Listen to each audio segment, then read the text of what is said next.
jeu les amis, c'est qu'Guylaine et moi on se retrouve où ça? Au magnifique Festival Lumière.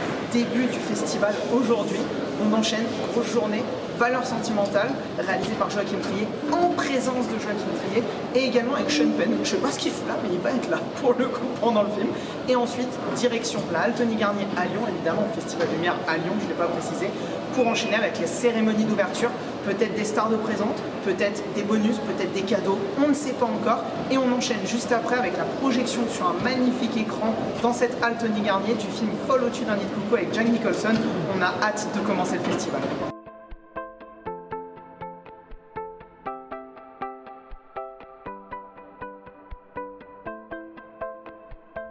I will introduce the man who made it, Joaquin Trier. Joachim Trier, réalisateur de Sentimental Value, grand prix du Festival de Cannes cette année.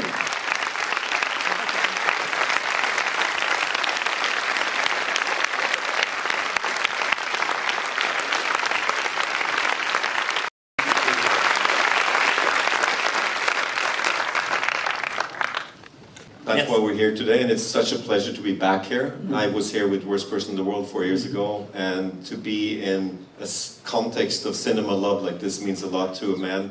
Bon les amis, on vient de sortir de Valeurs sentimentales de Joachim Trier. Je ne sais pas quoi vous dire. Je suis perdu sur ce film, un grand film sur la mélancolie, vraiment dans le style purement Lars von Trier, purement Mélancolia, typiquement, hein, c'est vraiment le film qui m'y fait penser. Peut-être pas une réalisation aussi léchée, mais un film peut-être plus intimiste, mais je sais pas. Je peux pas vous dire si j'ai aimé.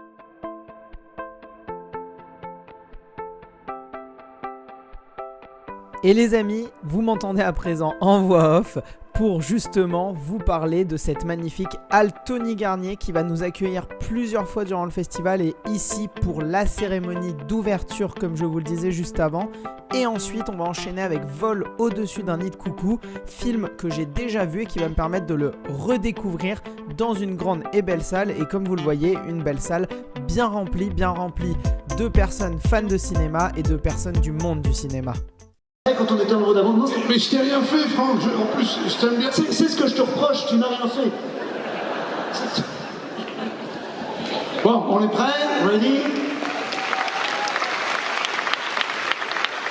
En plus, ils agissent sous votre exigence. Prêt? 1, 2, 3.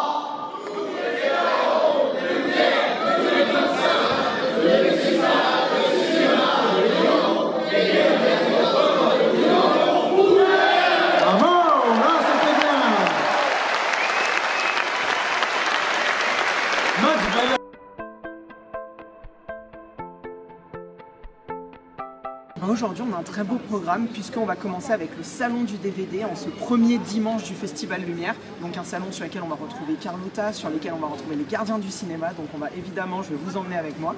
Et puis suite à ça, on va enchaîner cet après-midi avec la grosse masterclass de Sean Penn et la présentation de son film Into the Wild à la Halle Tony Garnier, mythique salle lyonnaise. Et puis suite à ça, on va enchaîner là aussi, toujours avec Sean Penn. C'est une journée qui lui est entièrement dédiée, avec à la fois son court-métrage sur le 11 septembre, je ne sais pas du tout à quoi m'attendre, et également avec son film The Indian Runner, sorti dans les années 2002-2003, si je dis pas de bêtises. Donc là aussi, une pure découverte pour moi, mais je vous en donnerai mon avis sur la fin de cette journée. Allez, on y va. Allez, on est parti.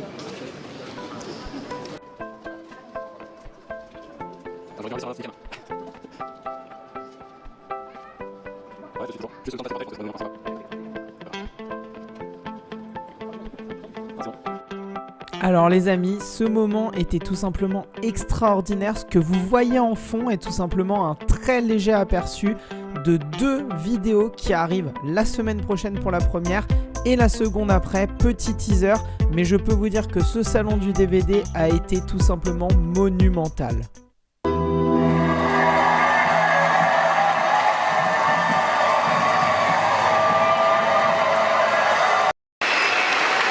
On a une tradition dans ce festival et spécialement. It's a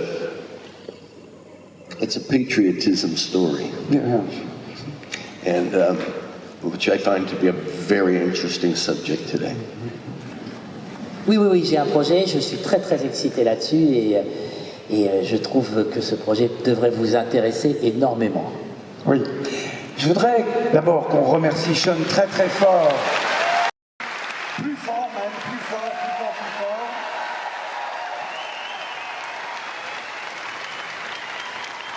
Et let's stay here. On a... Ça suffit.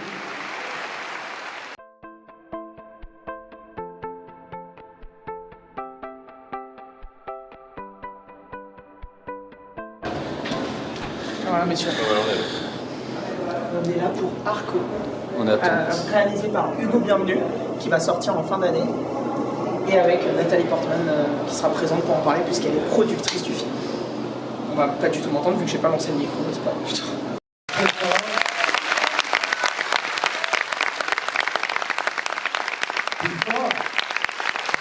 À sa traîne, et il l'a envoyé à Félix, qui est son coproducteur et son co-scénariste, et il lui a dit: je pense qu'on pourrait faire un clip ou peut-être un court-métrage sur ce petit garçon arc-en-ciel. Et Félix lui a répondu en mai 2020: non, je pense que c'est un long-métrage, il faut qu'on développe l'histoire de ce petit garçon, de savoir d'où il vient, où il va et qu'est-ce que ça veut dire.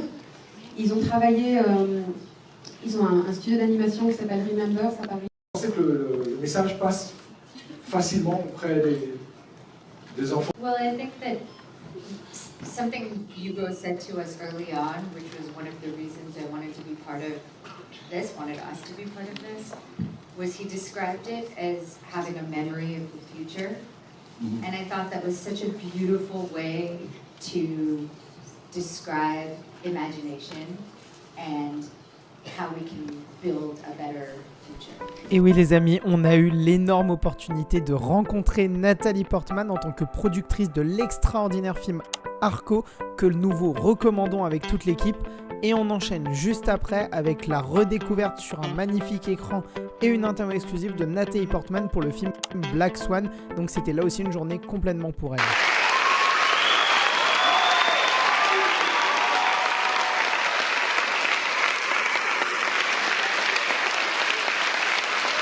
It's a little like my funeral or something.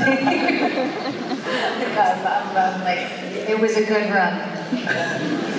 Oui, c'est bizarre parce que j'ai 33 ans de carrière, mais j'ai commencé à 11 ans. Du coup, j'ai 44 ans aujourd'hui et il me reste encore plein de temps, plein de choses à faire. Mais qui sait, peut-être que là, ce sont mes obsèques, mes funérailles et c'est fini.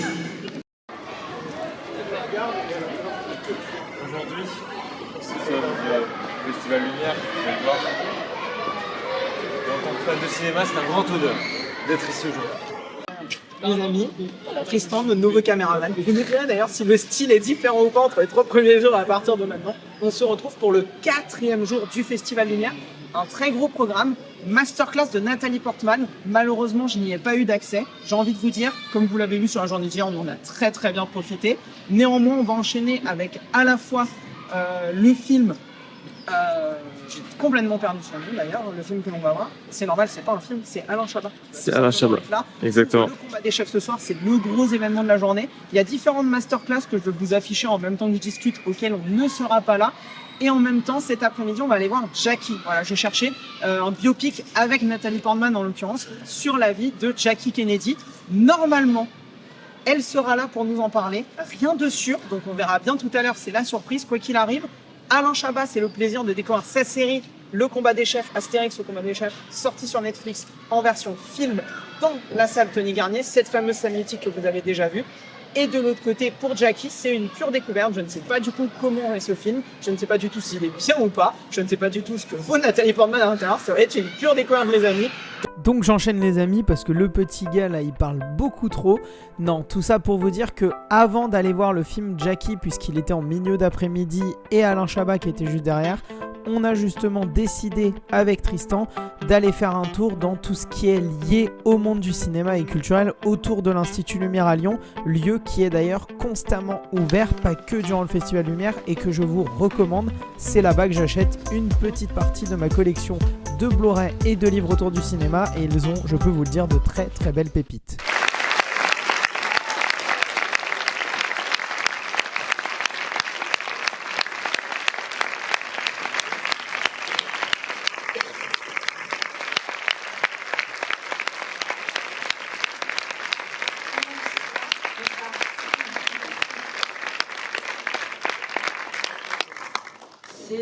On a quelques... Et c'est vraiment quelque chose que j'ai dû travailler d'une façon assez différente. Et après, le film devient lui-même partie de l'histoire. Et on enchaîne les amis, à peine le temps d'avoir apprécié le film Jackie, qui d'ailleurs est très très bon, on vous le recommande, qu'on enchaîne avec justement le combat des chefs au sein de la halle Tony Garnier. On avait à peine une demi-heure pour traverser Lyon, ça a été très très short, mais on s'en est sorti, et vous allez voir, on a surtout bien rigolé.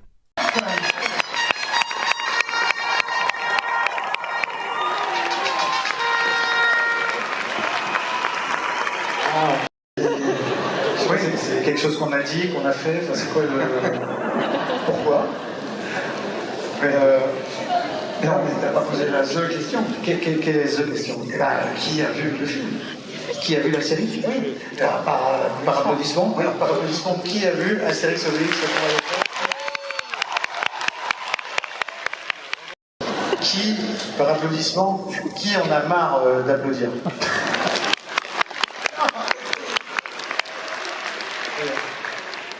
Arrête avec ce jeu idiot.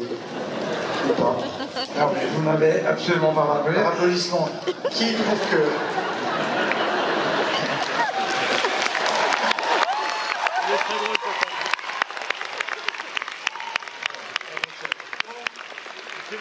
Donc vous n'en avez pas. Début du jour 5, les amis, une journée autour de Guillermo del Toro. À la fois par un grand ami à lui français, un documentaire El Sangre del Toro qui nous raconte les thématiques et l'histoire du cinéma de Guillermo del Toro.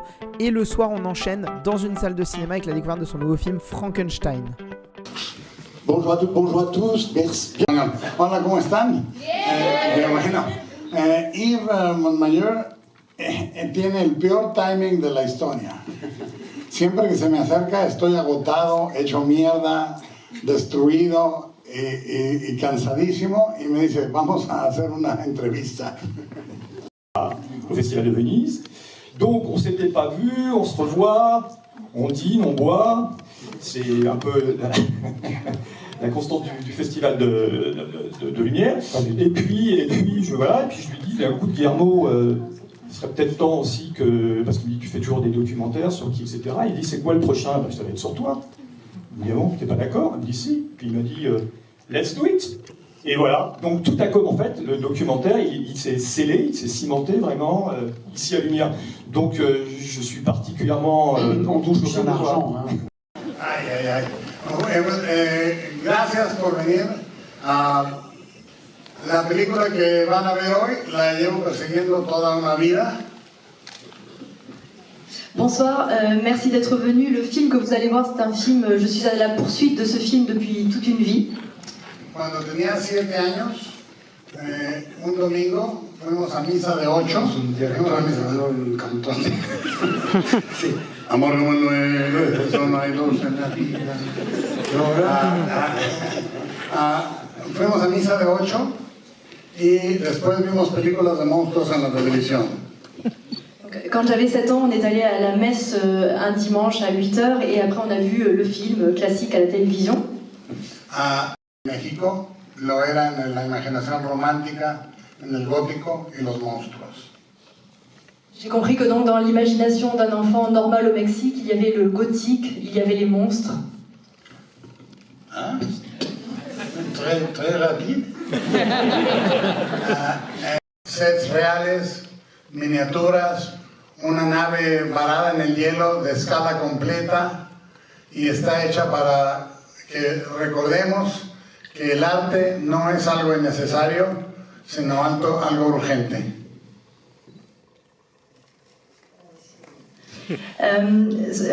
Voyez ce film comme un opéra. Cet opéra est chargé d'un immense travail vraiment humain. On a fait des décors nous-mêmes, on a des décors entiers à taille réelle, on a fait des miniatures, on a fait, vous allez voir, un immense espace dans la classe, tout cela à échelle réelle.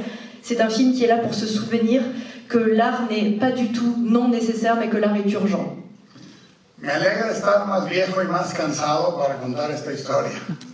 Très heureux d'être plus vieux et plus fatigué pour raconter cette histoire.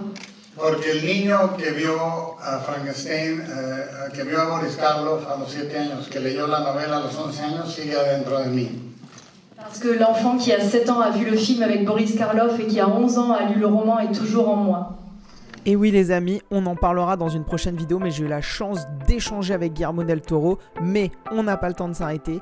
Début du jour 5 qui représente la fin de mon Festival Lumière avec beaucoup de belles surprises.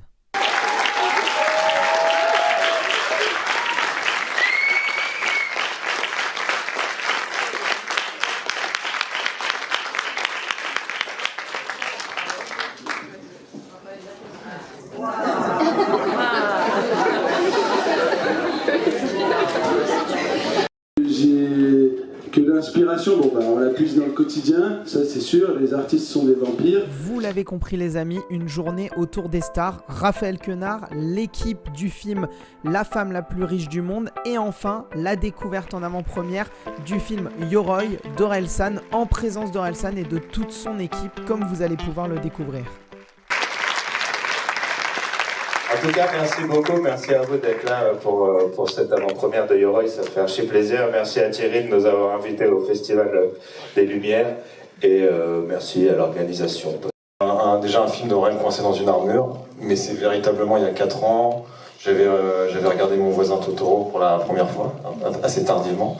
J'ai regardé pendant le confinement avec mon fils et c'est là que tout ça a imbriqué dans ma tête et j'ai passé un coup de fil peu de temps après à Aurel en lui pitchant l'histoire de Aurel qui part au Japon avec sa femme, qui a envie de gazon pulvérailleur, qui part au Japon avec sa femme, qui est enceinte, et il trouve une armure au fond d'un puits et dans laquelle il reste coincé. Et tout est parti de là, d'un appel téléphonique il y a exactement quasiment 4 ans jour pour jour. Et quand David m'a proposé ce pitch, donc il m'a proposé qu'on l'écrive ensemble parce qu'on a écrit le film ensemble. Je me suis dit que c'était trop bien parce que ça permettait de faire un peu comme je peux faire dans mes albums, de parler de sujets de la vie de tous les jours, parler d'émotions, parler de peur, et ça donnait aussi un cadre qu'on n'avait pas encore trop fait, qui était un cadre divertissant. On a voulu faire une comédie d'action et d'aventure des années 90. Je vais pas trop raconter le film parce que vous allez le voir, donc j'ai pas envie de... Bon, vu que vous avez peut-être vu le trailer, vous savez à quoi vous attendre. Mais du coup, quand David m'a appelé, j'étais en train de finir Civilisation. Les amis, je viens de me rendre compte que nous n'avions pas, avec Tristan, filmé de fin pour cette vidéo et pour ce vlog du Festival Lumière 2025. Donc, je suis en train de finaliser le montage. Il me reste que cette partie-là. Et je vous fais cette vidéo dans un cadre, dans un environnement qui n'a rien à voir avec le festival et j'en suis désolé. Déjà, parce que je ne l'ai pas dit une seule fois, n'hésitez pas, si cette vidéo vous a plu, à mettre un petit pouce bleu, un commentaire en dessous. Dans l'ensemble, il n'y a pas eu trop de critiques des films. C'était pour vous dire que tous les films, je les ai au minimum beaucoup aimés, voire pour certains adorés. Arco, tout en haut de la pile. Et en dehors de ça, je voulais aussi vous remercier. L'idée de cette vidéo, c'était vraiment de vous emmener faire vivre en fait mon festival à moi et j'espère que si ça vous a donné envie d'aller faire des festivals, d'aller voir plus de films en salle et de découvrir surtout des œuvres cinématographiques, eh bien ma mission avec cette vidéo aura été atteinte.